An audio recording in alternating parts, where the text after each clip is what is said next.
Millions of people take them in a bid to boost their well-being, but when it comes to dietary supplements, I have always been a skeptic. Over the years, I've seen so many of these pills or potions hailed as the next big thing, only for them to come to nothing, or even in some cases to make your health worse. Take beta-carotene. This antioxidant, found naturally in vegetables such as carrots, was very popular as a supplement.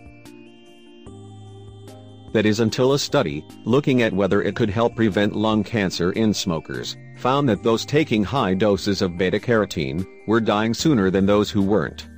One possible problem with supplements is that once you start taking them, your body immediately thinks you no longer need that substance from your diet, so it stops extracting it from what you're eating. Since your body is so good at compensating, it always seemed to me that unless you're genuinely deficient in something, supplements are expensive and unnecessary. That's why I've shunned them, preferring instead to get all the nutrients I need from eating a balanced diet rich in fruits and vegetables. So, you can imagine how dubious I was when asked to take a supplement that would apparently improve my eyesight. And my complete surprise when it actually worked. We were intrigued by some groundbreaking research at the Nutrition Research Centre Ireland, at the Waterford Institute of Technology, that suggested that by boosting our intake of certain nutrients you can actually make your eyesight better. Their research centers around a part of the eye, called the macula. This is the spot near the center of the retina, the layer of light-sensitive cells at the back of the eye, which is responsible for your central vision. It is coated with special protective pigments, also known as carotenoids, which act a bit like a sunscreen for the eye, and are largely derived from the food we eat. Previous research, with supplements focused on people who have age-related macular degeneration, AMD, an eye condition where the light-sensitive cells in the macula start to break down. It is incredibly common, and the leading cause of sight loss in the UK, but there is some evidence that by boosting your intake of these pigments you may slow its progression. However, what the Irish study, called CREST, discovered was that with supplements you can also improve the vision in people with no existing eye disease. Basically, even if your eyesight is already good, they say you can make it even better. Apparently these macular pigments are not just protective against damage, they also play a role in vision, helping us to see detail more clearly, for example. And, according to the researchers, their levels decrease as we get older.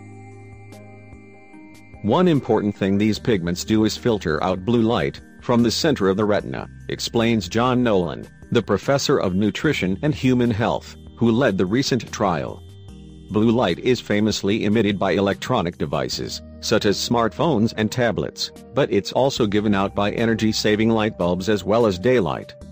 This blue light produces damaging free radicals that over time attack the cells in the retina that we use for vision, raising the risk of AMD. But also, when you've got a lot of blue light coming into your eye, it can immediately result in bad vision, like what happens when an oncoming car doesn't dip its headlights at night. In their recent study, published in June, in the Journal of Investigative Ophthalmology and Visual Science, half the participants took a daily supplement, for 12 months, specifically, one containing a mixture of the carotenoids lutein, zeaxanthin and mesozeaxanthin. The first two are found naturally in leafy green vegetables, such as kale and spinach, orange peppers, as well as in the yolk of eggs. Though mesozeaxanthin may be present in some fish and seafood, it is apparently difficult to get in high quantities in diet, and is mainly made in the body itself. For our experiment, we wanted to see whether we could produce the same benefit through food. 10 willing volunteers, all with normal eyesight, who agreed to drink a daily smoothie containing ingredients such as kale and kiwi, for 5 weeks. Unfortunately for me, I was traveling a lot, so for convenience's sake it was decided that I should take the supplement instead. But first I was subjected to a battery of sophisticated eye tests, at City University in London, which are used by pilots, to examine all aspects of my vision and establish my starting point. And this was where I had my first shock. I'm short-sighted, and have worn glasses since I was 10, but once I'm wearing them I've never had any problems. What's more, I'm a fan of eye-friendly foods. I regularly eat eggs for breakfast and love kale and peppers. But when I took these tests, where, for example, you are shown very faint, colored arrows zooming around, and you have to determine which direction they are going in, they found that while my eyesight was generally what you'd expect for my age group, my ability to detect the colors yellow and blue was considerably worse than average. It was very poor. The damage may have been caused by the fact that I was, unknowingly, a type 2 diabetic for several years, until I lost a lot of gut fat while intermittent fasting. It was worrying, but the real surprise was to come later. After 5 weeks of the smoothie diet, our volunteers were given blood tests which found raised levels of lutein in their blood, but there were no significant improvements in their eyesight. It's possible that guzzling these smoothies for a bit longer would lead to more noticeable improvement, but from our brief test period it was too early to say. After 12 weeks of taking the supplements, not only were there markedly increased levels of pigment in my eyes, which they measured by shining beams in my eyes, to see how well the blue light was absorbed, but I also performed better on almost all the eye tests. My contrast sensitivity had markedly improved, that is, my ability to see objects that may not stand out much from their background.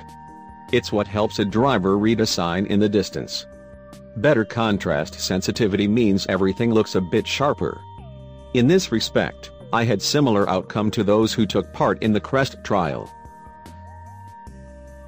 But, thanks to the cutting-edge testing equipment, the scientists were able to examine extra aspects of my vision which had not been measured in the study participants. What they found was that my ability to see in twilight scenarios was greatly enhanced, some of my rods were functioning as well as a 20-year-old. And my color vision had also shown an immediate improvement. My vision had basically improved across the board.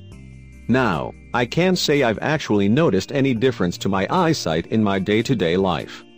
So far it's just something that's detectable on very sensitive eye tests.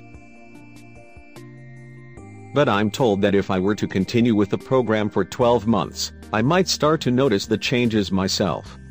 It's also possible that by boosting my macular pigments in this way, I will reduce the risk that I will develop macular degeneration, as people with this condition are also thought to have low levels of these pigments in their eyes. So, now I am facing a dilemma. Do I keep taking the supplements, despite my previous reservations? After all, they're not cheap at around £45 for 90 tablets. And more than that, I don't really want to take more pills than I have to. Professor Nolan says that supplementation could be beneficial for people as young as 30. Because of pesticides and modern farming techniques, food is not as nutritious as it used to be, and we can't get enough of these carotenoids from a normal diet, he says. We're also living longer and are exposed to more damaging blue light than before. But John Barber, professor of optics and visual science at City University, who carried out my eye tests, is more circumspect. I'd be tempted to say you could achieve the same results through diet, but if you can't get mesozeaxanthin through diet, then supplementation could be an option. But though he was surprised by the improvement in my vision, he adds, we would need to carry out a larger trial with more people before we can draw firm conclusions. I still haven't made up my mind about what to do. I've made an effort to boost the greens in my diet, and I'm slowly working my way through the leftover packets of supplements. What I'll do when they run out, I've yet to decide. But I'm certainly less skeptical about their benefits than I was before.